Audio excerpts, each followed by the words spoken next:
We asked 82 widows what they miss most. It wasn't their spouse. Losing a partner is heart-wrenching, but widows told us the ache they miss most, and it might surprise you. When Martha from Cincinnati lost her husband of 47 years, she expected to miss his voice, his touch, their shared memories. But 6 months later, she found herself weeping in her kitchen over something entirely different, something no grief book had prepared her for. She's not alone. In our conversations with widows aged 58 to 96, the same unexpected void emerged again and again. Not the absence of their beloved, but something more nuanced that society rarely acknowledges. For some, this hidden loss proved more destabilizing than the primary grief itself. In just a few moments, I'll reveal what these 82 women identified as their most persistent ache, the one that lingers long after the initial grief subsides, and the remarkably simple ritual that helped them rebuild. For Diana in Oregon, this practice transformed 3 years of isolation into a life with renewed purpose. For Eleanor in Florida, it ended the cycle of silent suffering that her friends and family never even noticed. What's the unexpected absence that haunts so many widows? And why does acknowledging it matter so deeply for healing? Let's explore what these courageous women discovered. You and I both know there's a particular silence that follows profound loss of quiet that extends beyond the absence of your loved one's voice. Perhaps you've experienced it yourself, or perhaps you've watched someone navigate this terrain. The well-meaning casseroles stop arriving. The sympathy cards taper off. Phone calls become less frequent, and something shifts. Maybe you felt that strange guilt that comes with good moments, that first genuine laugh after loss. The first time you made plans without accounting for someone else's needs. The first realization that parts of your day had passed without active grief. Or perhaps you've wondered if the way you're experiencing loss is normal, whatever that means, in the face of something so personally devastating.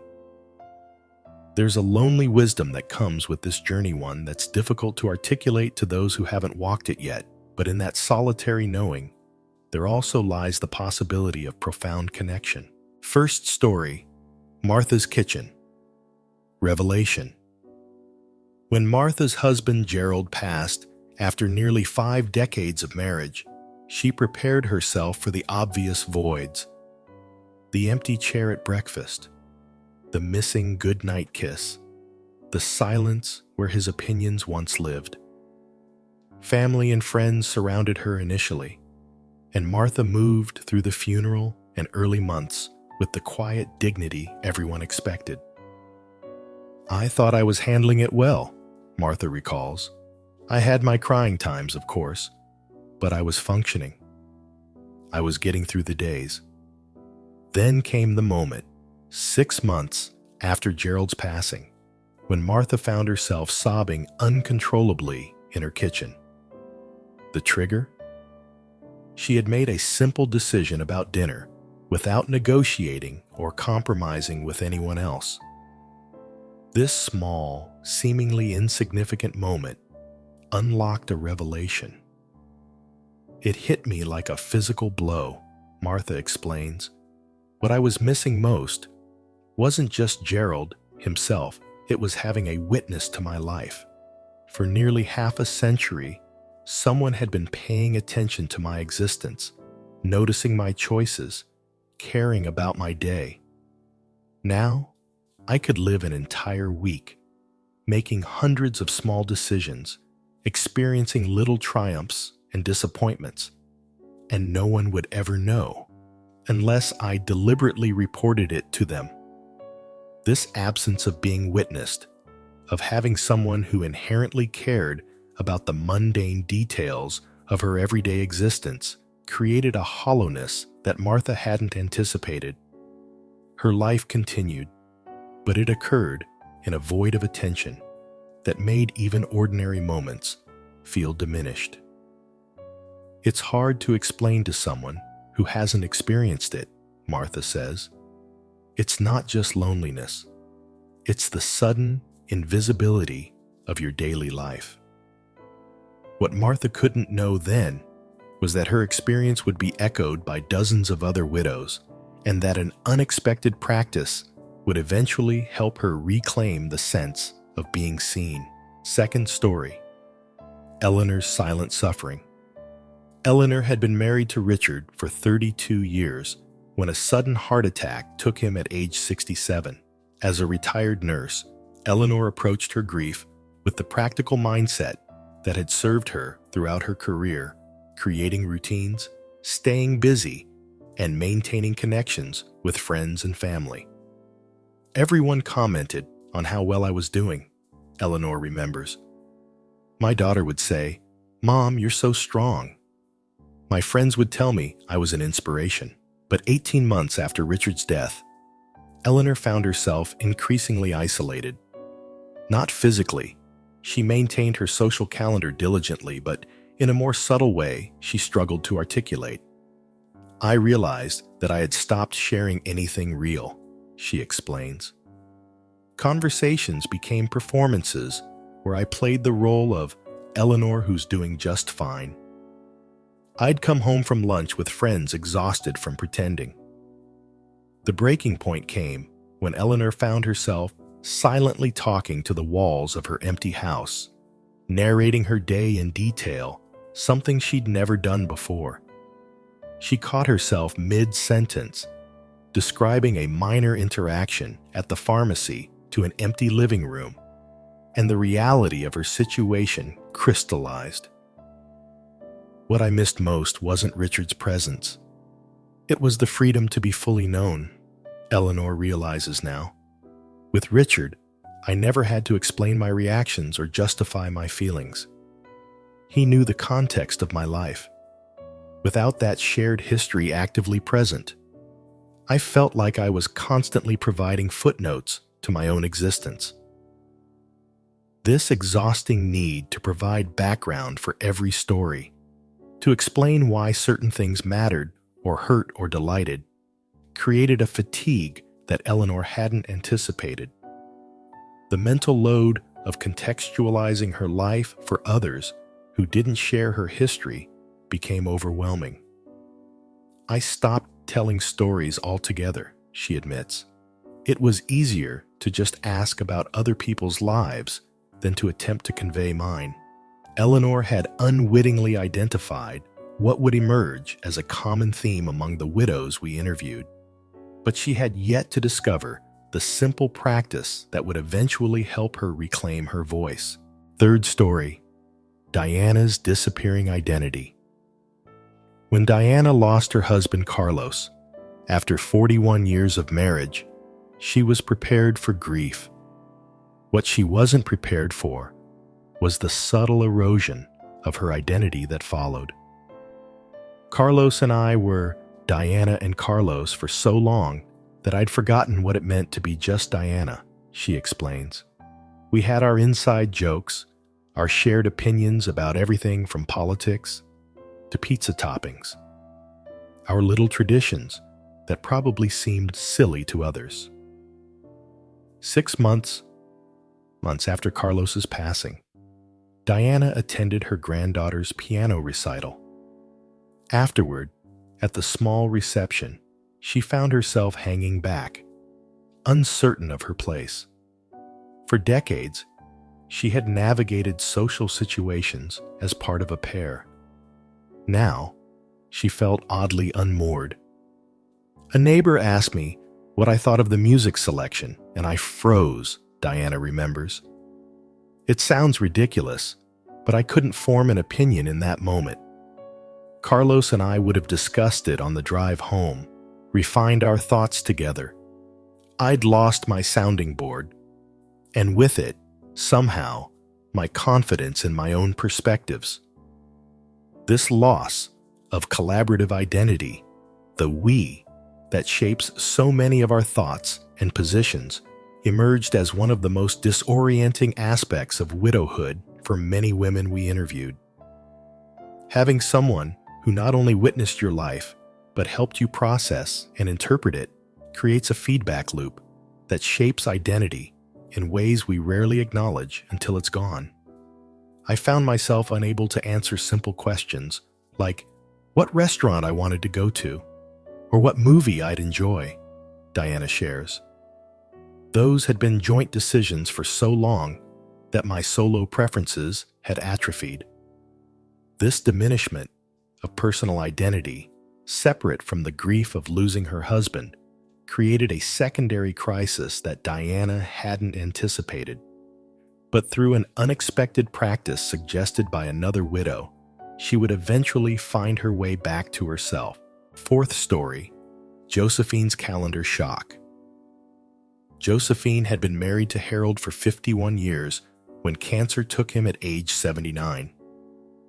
As a highly organized former office manager, Josephine had always been the family scheduler, maintaining their shared calendar with precision.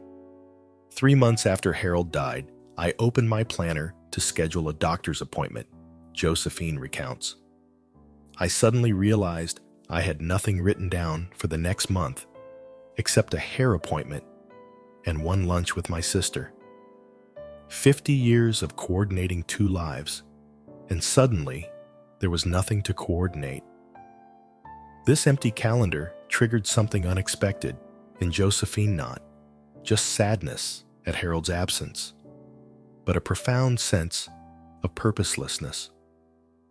The mental load of managing a shared existence had given structure and meaning to her days in ways she'd never fully appreciated. It wasn't just that I missed Harold, she explains. I missed being essential to someone's functioning. For half a century, someone had depended on me remembering dentist appointments and family birthdays and which day the recycling went out. That mattering, that essential quality of being necessary disappeared overnight. This loss of purpose, of being vital to another person's daily existence, emerged as one of the most painful secondary losses among the widows we interviewed. The role of being someone's person, their essential partner in navigating life, provided a significance that many didn't recognize until it vanished. Friends would say, "Now you can do whatever you want," as if that were a comfort, Josephine remembers. But the freedom felt more like floating in space, untethered, disconnected from any meaningful orbit. Josephine's experience illuminated another dimension of what widows identified as their most persistent ache, not just the absence of their spouse, but the absence of mattering in the intimate, daily way that defines our closest relationships. But through a simple practice, she would later discover, Josephine would find a way to reclaim both purpose and connection in an unexpected place. These stories reveal profound truths about loss that often go unacknowledged. First, grief isn't just about missing a person. It's about missing the particular way of existing that their presence created in our lives.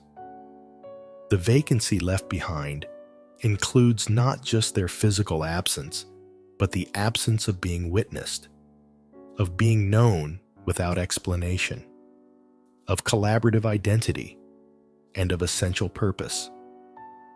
Second, these secondary losses often emerge long after the initial grief has softened, sometimes catching us by surprise, months or years later, when we've supposedly moved on.